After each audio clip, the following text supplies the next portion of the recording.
con esta clase en el fondo lo que estaríamos es cerrando un poco lo que vendría siendo el objetivo como principal del curso, que es que ustedes sepan en el fondo cómo diseñar perfiles sometidos a las distintas fuerzas, perfiles de acero obviamente, y siempre en base a las disposiciones de la ley SC 360-16. ¿Ya? En esta clase lo único que vamos a ver es cómo se combinan los resultados de cada diseño para hacerlos interactuar. Ya la clase siguiente ya partimos con el diseño de conexiones, que aunque es un tópico también importante dentro del curso, ya viene siendo, si ustedes quieren, una materia como accesoria, porque el diseño del elemento en sí lo terminaríamos de ver en esta clase. ¿Ok? Entonces partamos con la clase. Antes de comenzar con cómo se combinan el efecto de la fuerza, vamos a ver un poco el diseño para torsión. ¿Ya? En general, si es que el perfil no es estos perfiles HSS que se llaman en inglés, es decir, estos perfiles cerrados de pared delgada, en general uno desprecia la resistencia a la torsión de un elemento, ¿ya? Pero vamos a ver que en realidad los elementos sí tienen una cierta capacidad de torsión, que aunque el código no los cubre, hay unas cosas que se llaman las Design Guide, que son guías de diseño que saca también el ISC como institución, y la Design Guide 9 en particular es la que toca el tema de diseño para torsión. ¿Ya? Entonces ahí vamos a ver cómo se diseña un elemento para torsión también, que si ustedes quieren sería como el último tipo de fuerza que nos falta de ver cómo se diseña. Y después vamos a ver entonces cómo se combinan los efectos de la fuerza, y vamos a ver en el fondo cómo el código trata todas estas disposiciones, que a todo esto están cubiertas en el capítulo H del código ISC 36016. Entonces, si ustedes quieren, el capítulo A hablaba como de las condiciones generales del acero, cosas como bien genéricas que, si ustedes quieren, las vimos un poco en la primera clase. El capítulo B hablaba de todo lo que, bueno, ahí salen, ¿cómo se llama? Lo que quiere decir el método ASD, lo que quiere decir el método del RFD. Ahí también están las tablas, por ejemplo, de compacidad de los elementos. Entonces también eso lo vimos un poco cuando vimos lo de filosofía de diseño, esas cosas. Después el capítulo C era el diseño para estabilidad, que también lo vimos en un momento. No sé si se acuerdan que yo les hablaba de unas cosas que se llamaban las fuerzas ficticias. Vimos en una clase un pequeño ejemplo de lo que eran los efectos P delta. Esas cosas son cubiertas en el capítulo C. Capítulo D, tracción. Capítulo E, compresión. Capítulo F, flexión. Capítulo G, corte. Y ahora estaríamos en el capítulo H del código, ¿ya? Y después vamos a pasar, el diseño de las conexiones está en el J. Y el I que nos saltamos en el fondo es el de diseño de secciones compuestas, que es cuando ustedes tienen secciones que trabajan, o sea, que es una sección mezclada en que tienen acero y hormigón, ¿ya? Esas obviamente no las alcanzamos a ver en el curso porque están más allá del alcance, obviamente, de lo que se cubre en un semestre, ¿ya? Veamos entonces, partamos por lo que es el diseño a torsión. Entonces, en el capítulo H, si ustedes se meten al capítulo H, se van a dar cuenta que el código solamente entrega expresiones para la resistencia a torsión de perfiles cajones y circulares. Solamente para ese tipo de perfiles. Incluso entrega las expresiones súper claritas de cuál es la resistencia de esos elementos en torsión, ¿ya? Pero no lo hace para el caso de perfiles que sean de perfiles abiertos, como sería, por ejemplo, el caso de un perfil doble T. Como les decía, la práctica de ingeniería en general es despreciar la capacidad de torsión de estos elementos. Lo que no es 100% cierto, porque si ustedes piensan, si ustedes tienen una viga doble T y ustedes le aplican una carga excéntrica que le genera una torsión, obviamente esa viga, no porque ustedes le pongan una mosca ahí como carga, se va a torsionar, ¿ya? Siempre tiene una cierta capacidad.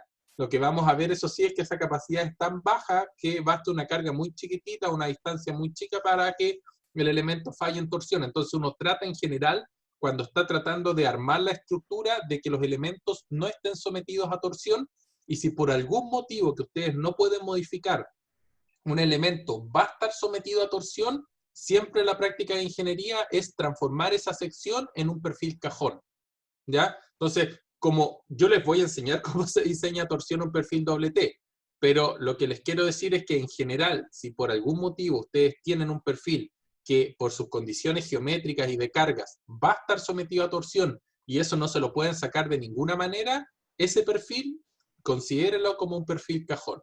porque de esa manera la resistencia es mucho mayor y van a poder hacer que el perfil resista.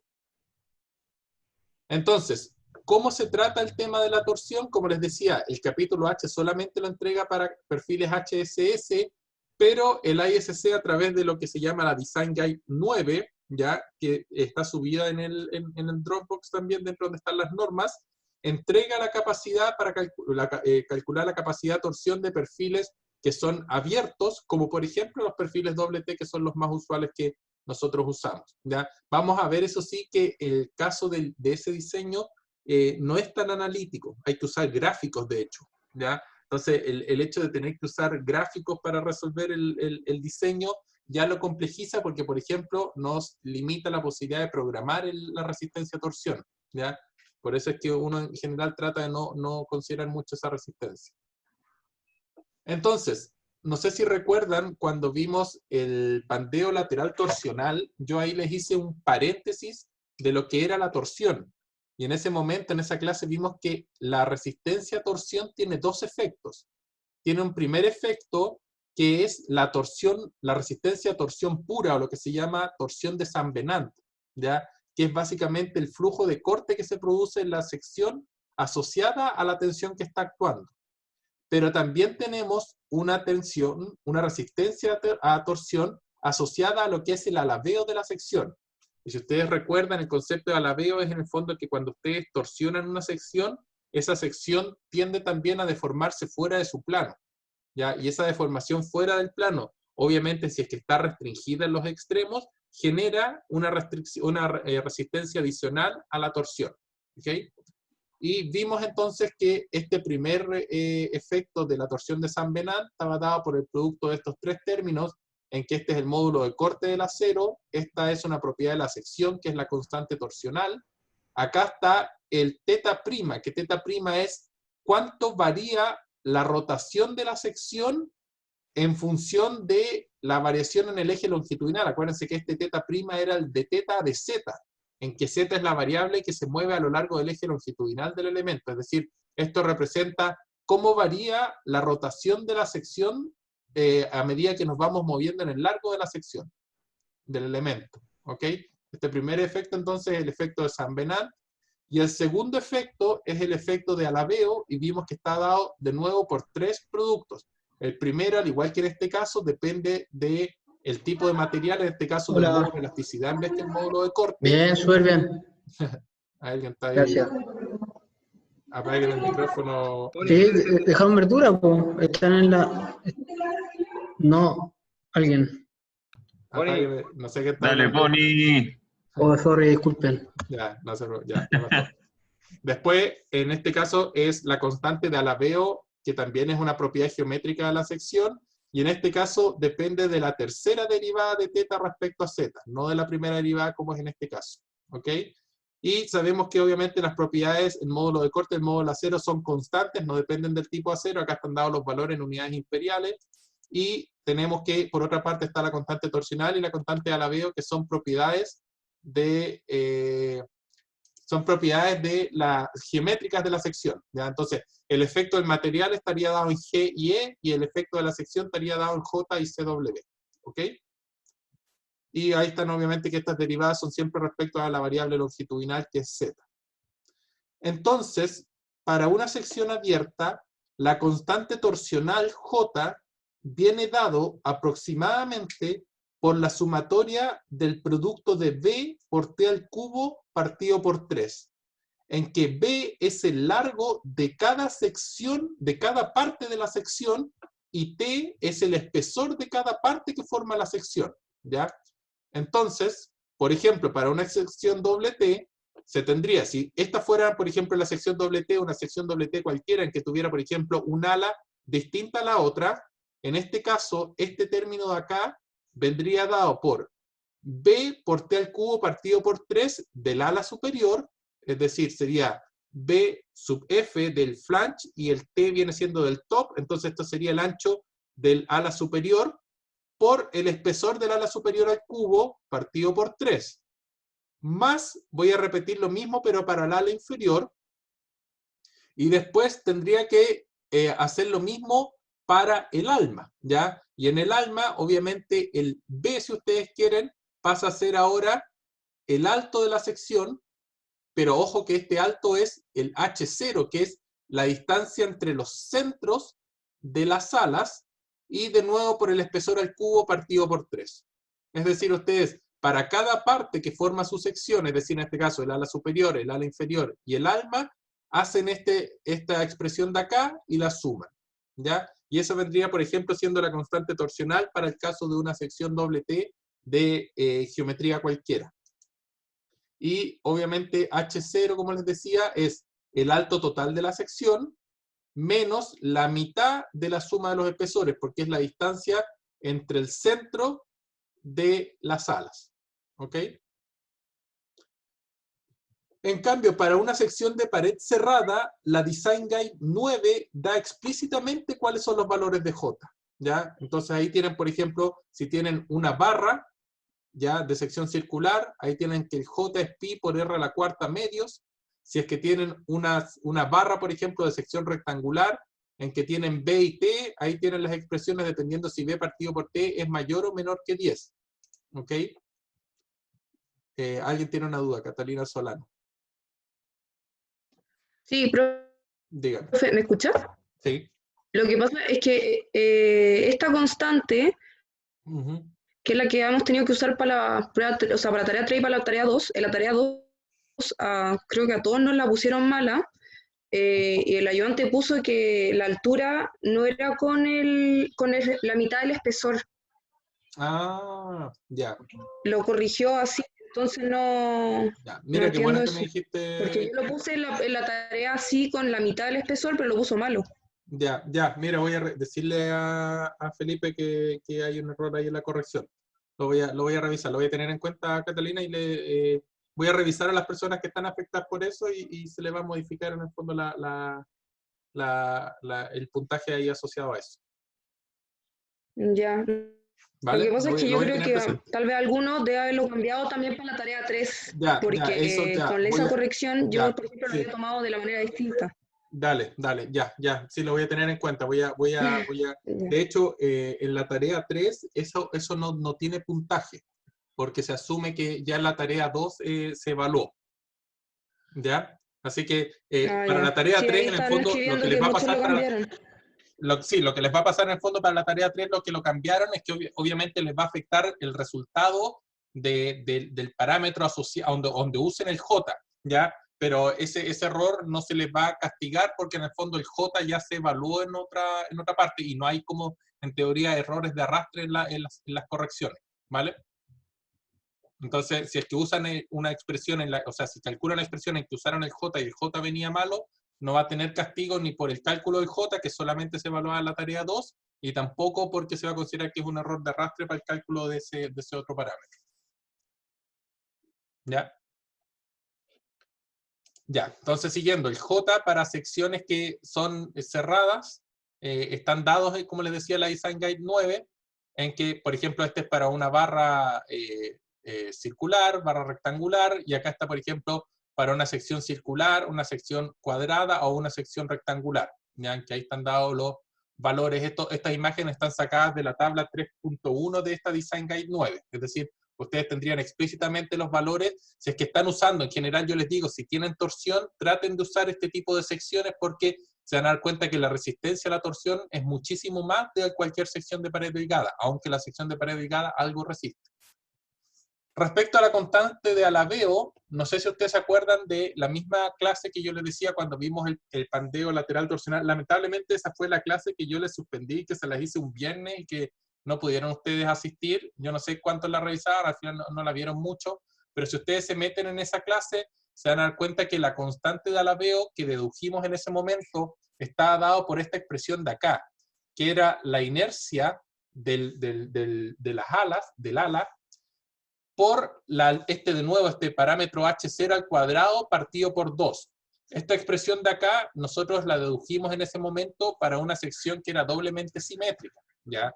Si ustedes hubieran hecho el raciocinio que se hizo en esa clase para una sección que no tuviera simetría doble, siempre pensando en una sección doble T, que no tuviera simetría doble, hubieran llegado a que en realidad esta es la expresión que definía la constante de alabeo, ¿ok?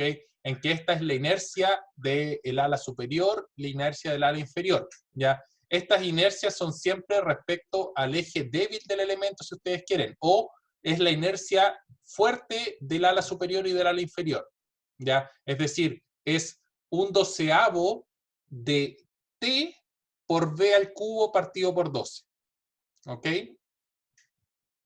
Entonces, si ustedes aplican esta expresión de acá para una sección doble T, van a llegar a que la constante de alabeo, de nuevo, para una sección de cualquier geometría, como esta de acá, por ejemplo, vendría dado por este valor de acá la constante de alabeo, ¿ya? En que, de nuevo, si ustedes ven, depende de este término H0 y depende de las dimensiones tanto del ancho como del espesor, tanto del ala superior como del ala inferior, ¿ok? Esa vendría siendo la constante de alabeo, por ejemplo, para una sección doble T. Para una sección canal, esta sería, por ejemplo, la constante de alabeo, en que en este caso estoy asumiendo que la sección canal es una sección que es plegada, ya que tiene estos tramos circulares, entonces hay que usar los valores de beta, o sea, de B y A, que les usan con una barra arriba, ya que es la distancia en el fondo entre los centros de, en este caso, si ustedes quieren, de las alas, y para este caso es entre el final y el centro del alma, ¿ya? Esos son los valores si ustedes quisieran calcular la constante de alabeo de una sección canal, ¿ya? Acá está la constante de alabeo de una sección T, y esta sería la constante de alabeo de una sección ángulo, ¿ok? Lo importante es que no se pierdan que estamos viendo que la componente de la torsión tiene, por una parte, la componente asociada a San Benán y otra parte la componente asociada al alabeo, y le estoy diciendo en el fondo que el G y el E ya sabemos que son propiedades del acero, el J y el CW son valores que simplemente ustedes calculan y que son propiedades geométricas de la sección, ¿ya? Y lo que entonces tenemos que enfocarnos es de dónde sacamos ese teta prima y el teta 3 prima, que es el que aparece ahí en la expresión, ¿ya? Entonces, ¿cómo se diseña típicamente una sección a torsión? ¿Cómo lo hace en el fondo la Design Guide 9, que es la que se usa como referencia siempre que uno está diseñando a torsión elementos de acero? Lo primero entonces es conocer las propiedades torsionales de la sección. Eso ya lo vimos anteriormente, que tanto la constante de alabeo como la constante torsional la pueden obtener de alguna de las expresiones de las diapositivas anteriores, ¿ya? Además, hay que calcular un parámetro A, que es un parámetro que utiliza el código, que no es ni más ni menos que la raíz del producto de E por CW partido por G por J, ¿ok? Este simplemente es un parámetro que tiene dimensiones de largo, en milímetros, metros, etcétera, en la unidad que ustedes estén trabajando, y que es un parámetro que usa el código para poder generar unas tablas y poder calcular de manera más sencilla los valores, ¿ya?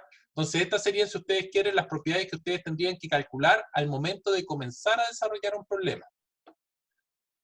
Y después lo que tenemos que hacer es calcular los valores de teta prima y teta 3 prima, para después entonces nos metemos en la expresión que vimos en la primera diapositiva, y ahí podríamos calcular la resistencia a torsión del elemento. Estos valores de teta prima y teta 3 prima los entrega a través de gráficos la Design Guide 9, y son función de dos cosas. Son función de, primero, el tipo de diagrama de torsión, es decir, la forma en que se está aplicando la torsión, cuáles son las condiciones de borde que tiene la viga en particular que ustedes están analizando, y dicho en resumen de cuál es el diagrama del efecto de torsión que tienen ustedes. Y por otra parte, también dependen en un caso de la razón de A partido por L, en que A es esta cantidad que ustedes calculan antes, y L obviamente es el largo del elemento, y de Z partido por L, ¿ya? En que Z partido por L lo que les está diciendo es, depende en qué parte de la sección están también para ver qué valor van a obtener como resistencia. Entonces veamos con un ejemplo cómo se hace esto. Y después obviamente se calcula la resistencia a la componente de San Benán y la resistencia a la componente de alabeo. Entonces diseñemos, por ejemplo, esta sección de acá. Dice, suponga que tiene una viga sometida a torsión y que esta viga la estamos asumiendo que es un perfil H250 por 250 por 61.3, ¿ya? Si uno se mete al catálogo puede sacar cuáles son las propiedades de ese elemento. Y la torsión a la cual está sometida, estamos asumiendo que en el fondo está actuando una carga de 65 kN a una distancia de 15 centímetros respecto del eje de la viga. Es decir, obviamente, si ustedes piensan esa carga, como está excéntrica respecto del eje longitudinal de la viga, va a generar un efecto de torsión, ¿no es cierto? Eso me imagino que todos lo ven. Y en particular, esa torsión está actuando justo en la mitad de la viga, porque vamos a asumir que la viga tiene 4,5 metros de largo y esta torsión está actuando a los 2,25 metros. Es decir, esta condición de carga que tenemos acá, de una carga de 65 kN actuando a 15 centímetros, es el equivalente a que nosotros tuviéramos una carga de corte puro actuando en el eje de la sección y que por lo tanto sabríamos cómo calcular su resistencia y le tendríamos que sumar el efecto de una torsión en que este valor 9.75 no es ni más ni menos que 65 por 0,15. Es decir, nosotros transformamos un efecto de torsión en un efecto de corte directo más una torsión, ¿no es cierto? Ahora, lo primero, acuérdense que era calcular las propiedades geométricas. Entonces, nosotros para esta sección de acá vamos a saber que el J vale 32.9 por 10 elevado a la 4 milímetros a la cuarta, el CW vale 0.4425 por 10 a la 12 milímetros a la sexta, y vamos a tener además que el valor de A vale 18,71. ¿Dónde obtienen esos valores? De las tablas. Si ustedes, por ejemplo, ven esta tabla de perfiles, lo primero que van a ver ustedes es que acá estaría el perfil H250 por 250 por 61,3. Es el último perfil de la tabla. Si ven, acá están dados los valores de J y ahí está ese 32,9, ojo que son por 10 elevado a 4, ¿ya? Milímetros a la cuarta. Después tienen el valor de CW, que es 0.4425, pero es por 10 a la 12. Y además esta tabla, miren el valor que les da.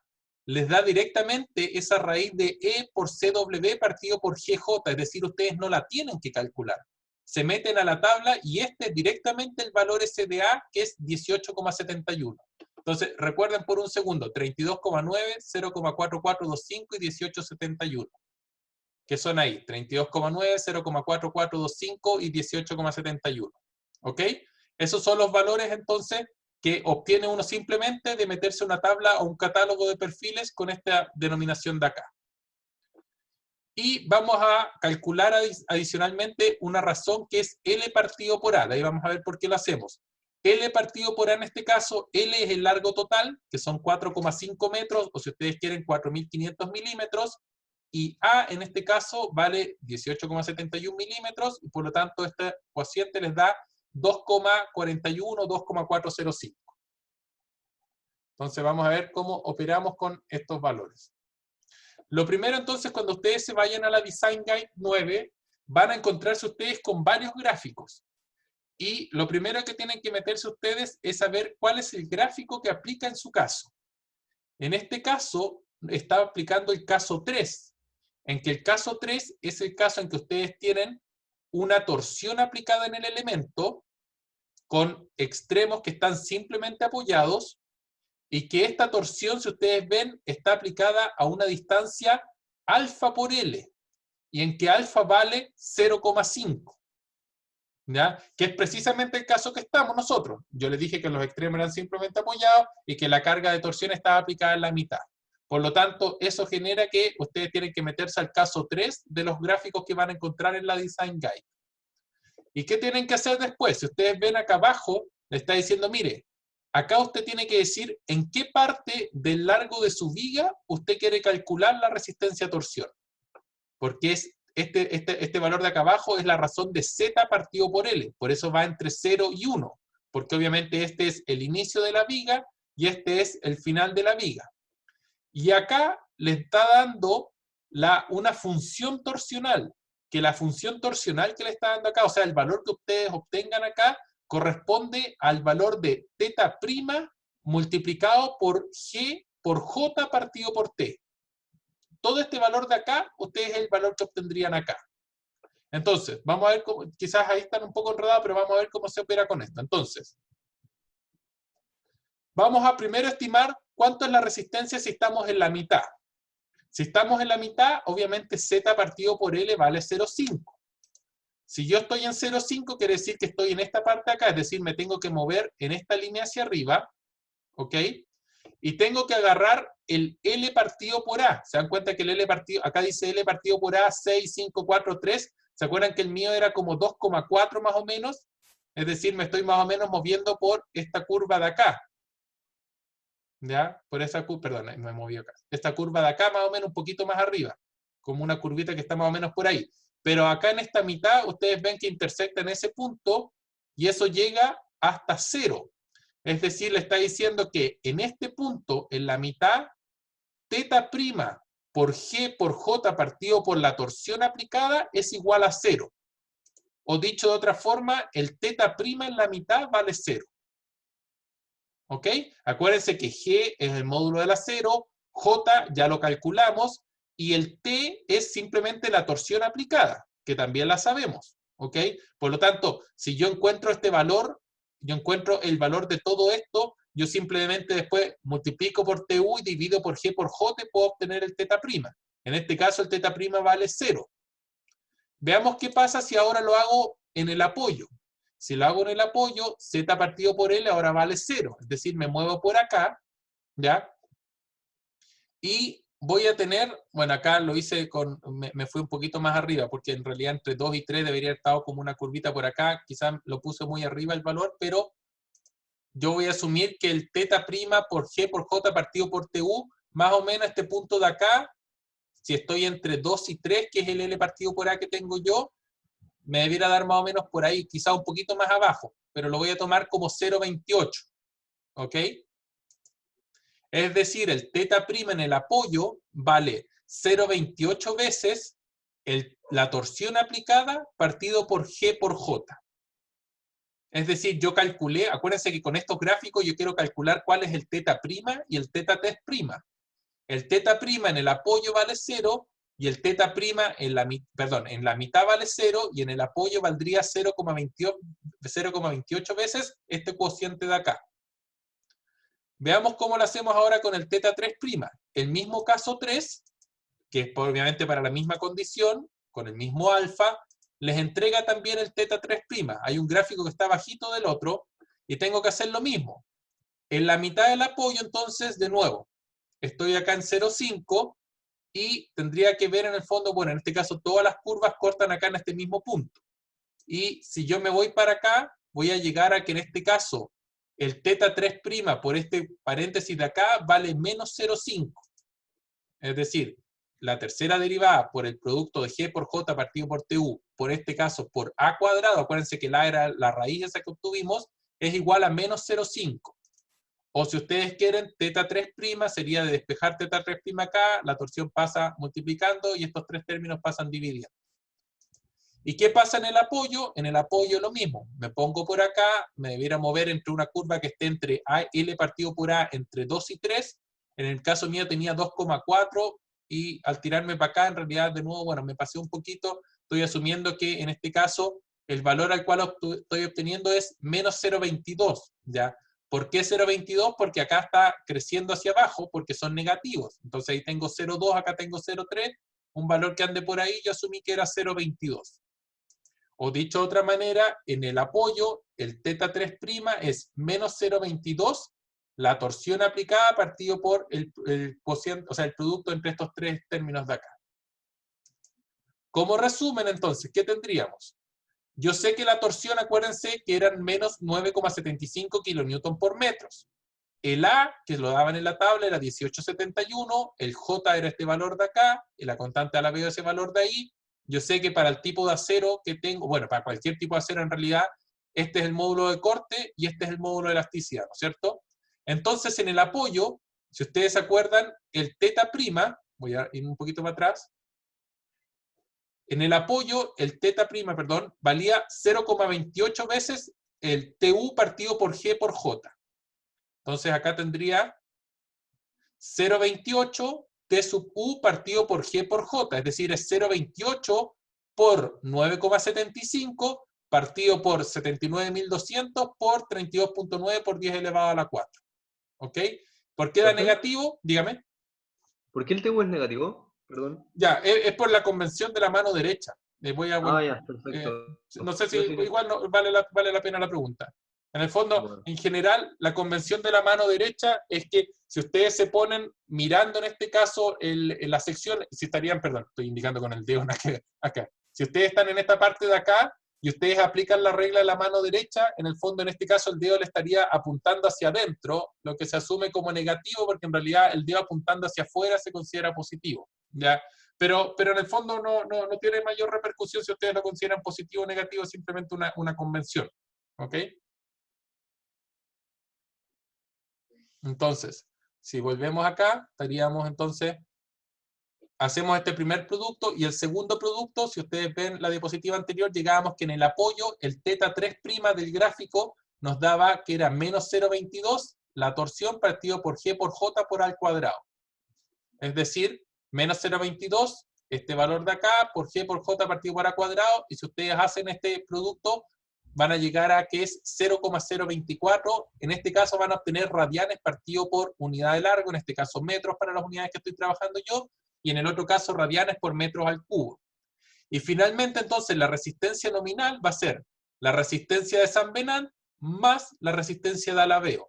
La resistencia de San Benant es simplemente multiplicar este valor de acá por G por J, y este valor de acá es simplemente multiplicar este de acá por E por CW.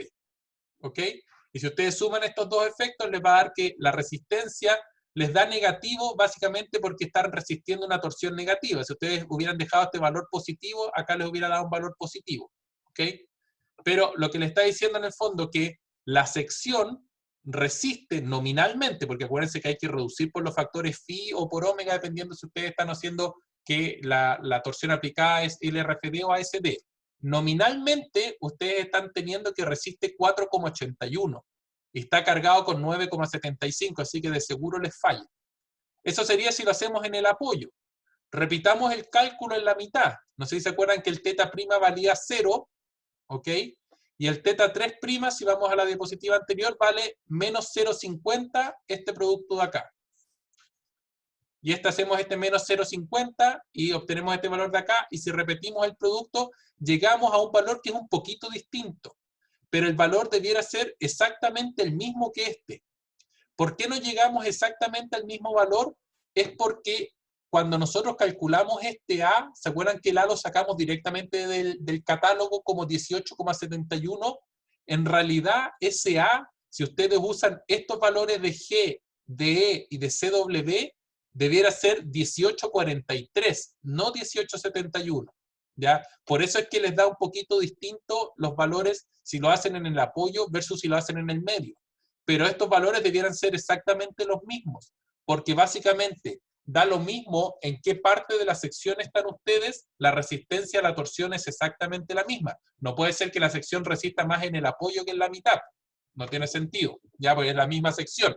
Entonces, acá este valor debiera ser el mismo, y como les digo, la diferencia se genera básicamente porque el valor de A que estamos usando lo sacamos del catálogo, y probablemente el catálogo no está usando estos valores de G y de E, sino que debe estar usando otros valores más aproximados, y les lleva a que estén usando un valor que sería distinto a que si ustedes lo calculan a mano. ¿Ya? Pero lo importante es que así se calcula la resistencia a la torsión de un elemento. No sé si les quedó claro en el fondo.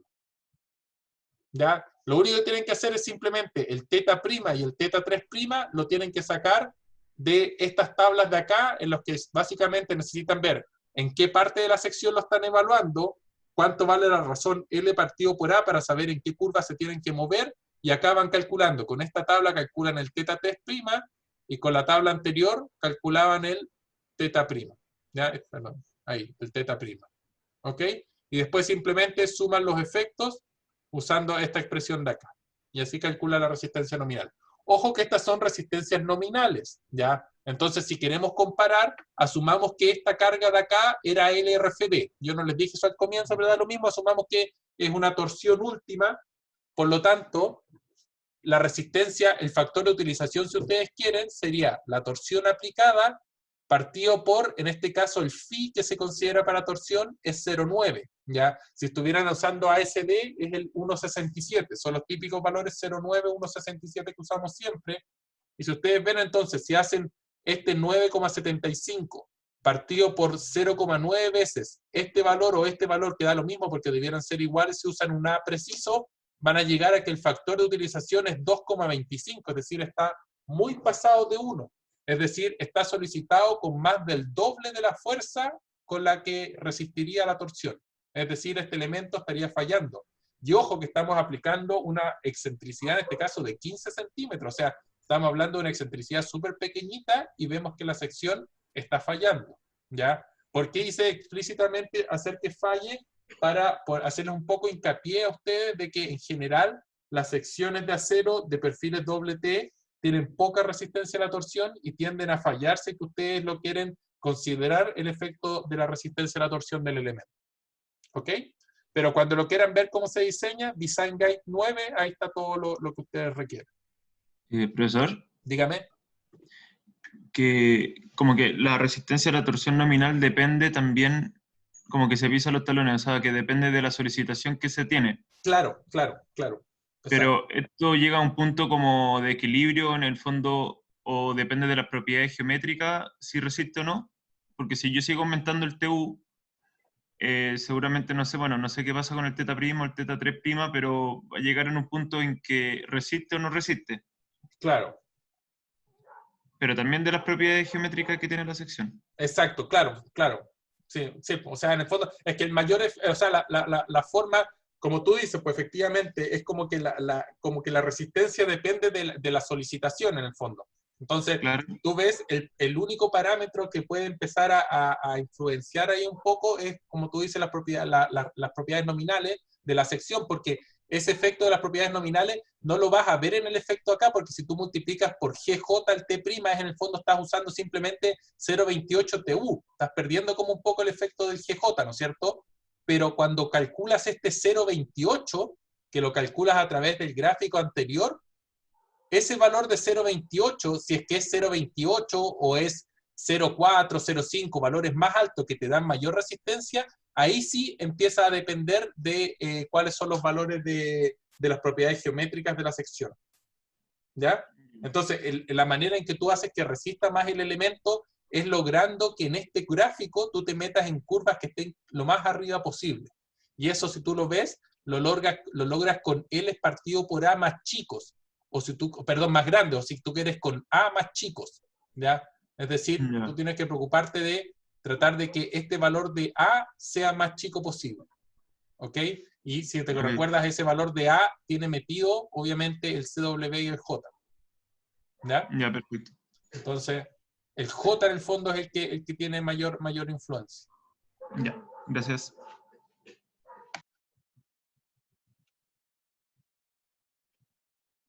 Ya, eso sería para una sección doble T, que eso es Design Guide 9. Ahora, si ustedes están viendo una sección de pared cerrada, o ya sea circular o rectangular, la resistencia está dada explícitamente en el capítulo H de la ISC 360, ¿ya? Y les dice ahí simplemente que la resistencia nominal a torsión es el valor de una tensión crítica por la constante torsional, que ahora en este caso la llama C en vez de llamarla J. ¿Ya? Yo usé la notación que usa el código. ¿Ok? Y el valor de FCR les enseña explícitamente cómo calcularlo el código. Ojo que los factores de reducción, como ya vimos, si es que es el RFD 0,9, si es que es ASD es 1,67. Acuérdense que siempre son valores nominales. El FCR, si la sección es circular, está dado por esta expresión de acá. ¿Ya? En donde, mira, ahí me dejaste, mira, no me acuerdo. Este módulo de elasticidad del acero, ¿verdad? Entonces, si ustedes ven, depende de qué cosa. Del módulo de elasticidad del acero, depende del diámetro de la sección, del espesor de la sección y del largo también que tenga el elemento. ¿Ok? Y les dice que la tensión crítica es el máximo entre estos dos valores de acá que ustedes van a calcular. ¿Ok? Súper sí, o sea, es simple, no quizás de dónde viene la expresión o qué quiere decir, pero desde el punto de vista de calcularla no es complejo, porque obviamente todos estos tres parámetros ustedes lo van a conocer para una sección, es simplemente reemplazarlo en la fórmula, calculan el FCR, lo multiplican por la constante torsional de la sección, que la pueden calcular de la Design Guide, y calcularía la tensión nominal. Y si la sección ahora es rectangular, ahí cambia un poco el valor de FCR y les establece tres límites. Si ustedes miran más o menos estos límites, no sé si les meten ruido en algo, Acá le está diciendo, si es menor a un cierto valor, que siempre depende de esta raíz de E partido por FI, vendría siendo esto de acá. Si está entre estos dos valores, es esto de acá, y si es mayor a este valor, pero siempre menor que 260, que lo hace como el valor límite, porque es hasta donde han ensayado este tipo de cosas, es este valor de acá. No sé si les queda un poco claro, pero ¿se acuerdan que era 0,6 FI? ¿Alguien me puede decir qué es 0,6 FI? No me va a decir que es el 60% de la tensión de fluencia. ¿Es la fluencia para qué tipo de solicitación? De flexión, ¿o no? El FL. ¿O no? ¿De cuál era? ¿Es la fluencia para una sección que está sometida a qué tipo de esfuerzo? ¿A corte? A corte, muy bien. ¿Se acuerdan que cuando veíamos la fluencia en corte era 0,6 FI por AW? Entonces, en el fondo, lo que le está diciendo este FCR de acá, que sea 0,6 FI. ¿Por qué 0,6 FI? Porque recuerden que la torsión, lo que genera sobre la sección es un flujo de corte, ¿no es cierto? Entonces, básicamente, no sé si les queda claro que acá establece estos tres límites, y de lo que hemos visto en todas las cosas del curso, este primer límite sería cuando no hay pandeo. Este límite de acá sería cuando hay pandeo inelástico, y este de acá sería cuando hay pandeo elástico. ¿Cómo sé yo eso? Bueno, porque hemos hecho miles de clases del curso, y porque acá este depende de este término sin ninguna potencia, solamente con este término en el denominador. Y acá depende con este término en el denominador, pero al cuadrado. ¿Se acuerdan que estas son las formas típicas que tiene el código cuando trata efectos de pandeo? Y así define cuando no hay pandeo, cuando el pandeo ocurre en el rango inelástico y cuando el pandeo ocurre en el rango elástico, en que la variación es cuadrática. Se dan cuenta que mantiene esta idea y obviamente los hace siempre sobre la idea de que ahora, como es un esfuerzo de corte el que genera la torsión, no son sobre valores de FI, sino que el caso de, si ustedes quieren, no pandeo o el caso plástico para resistencia a torsión vendría dado por 0,6 FI, por lo que les digo, la torsión genera un efecto básicamente de corte sobre la sección, ¿ya? Y esto sería lo que ocurriría en el rango inelástico de pandeo, y esto sería en el rango elástico de pandeo, ¿ya? Ya, paremos acá un ratito la primera parte de la clase, porque era lo que básicamente habla de torsión, y ya ahora en la segunda parte vamos a hablar un poco de cómo se combinan los efectos de la fuerza. Ya, la segunda parte es bien cortita, esta clase en general tiende a ser un poco más corta que las otras, pero paremos un rato para que puedan descansar, y así también a mí me permite grabar la clase por mitad y que no se me haga tan difícil después subirla. ¿Ya? Nos vemos en, yo creo, unos 10 minutos más. Voy a de nuevo cerrar la sesión para poder en general grabar la clase y retomamos. Una pregunta, José Tomás, y Catalina también. El que quiera preguntar puede activar su micrófono nomás, porque a veces como que no veo mucho el chat. O nadie tiene pregunta. No, ya se me aclaró, profe, gracias. O ya no vale. No, yo tengo un comentario aparte, pero que lo podemos hablar cuando volvamos, porque no tiene que ver con la clase. Es de la prueba. Si quiere, hagamos una cosa. Si quieres, paro por mientras la grabación y lo conversamos ahora.